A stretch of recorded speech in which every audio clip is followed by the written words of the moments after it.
This is Daily Armenia, CivilNet's daily news digest. Here's what's making headlines in Armenia today.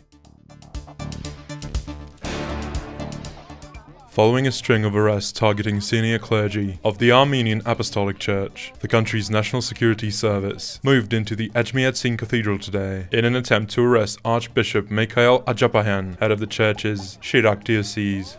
The tensions required riot police presence, although no major violent clashes occurred. The NSS has an arrest warrant for Ajapahyan. He was charged with making public calls to seize power and violently overthrow the constitutional order.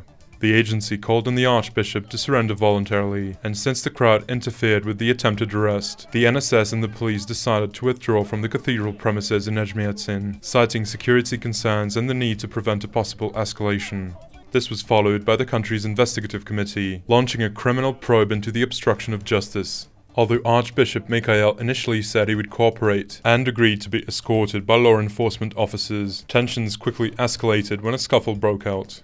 The Archbishop ultimately turned back and entered the Veharan, the residence of the Catholicos, where a gathering of senior clergy was already scheduled to take place. This dramatic turn of events comes amid heightened tensions between the church and the government, with Archbishop Mikayel, the leader of last year's demonstration against Prime Minister Nikol Pashinyan's cabinet, arrested on Wednesday and charged with preparing an armed coup plot and a terrorist attack. Alongside Galstanyan, who was put in pre-trial detention for 2 months, 14 more individuals were detained, with authorities publishing footage of weapons and military gear that the group had allegedly prepared for the armed riot, as well as voice recordings and other evidence.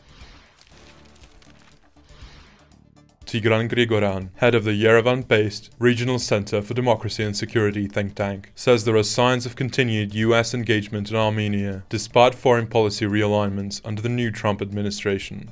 Grigoryan recently returned from Washington, where he and a delegation of Armenian experts and journalists held meetings with US officials and analysts at leading think tanks. While Armenia and the South Caucasus are not top-tier issues for the administration, Grigoryan reports ongoing behind-the-scenes work on the US-Armenia Strategic Partnership Charter signed earlier this year. Delayed visits are being rescheduled and talks are underway on energy cooperation and other strategic priorities. Importantly, Washington sees the Armenia-Azerbaijan peace process as a potential foreign policy success, Grigoryan notes. Trump envoy Steve Witkoff, already active in other peace initiatives, is reportedly involved in the South Caucasus track too. Yet the broader foreign policy machinery remains understaffed and under-resourced, making sustained engagement harder to achieve. According to Grigoryan, many in Washington see Azerbaijan as a destabilizing actor, particularly following its 2022 attack on Armenia, and view Armenia as committed to peace. That perception, he argues, could open the door for more active US involvement, including pressuring Baku to release Armenian captives. Grigoryan points to recent US brokered prisoner releases elsewhere as models, suggesting a similar breakthrough could help shift dynamics in the region. To read the full report, follow the link in this video's description. And finally, the CivilNet number of the day is 9.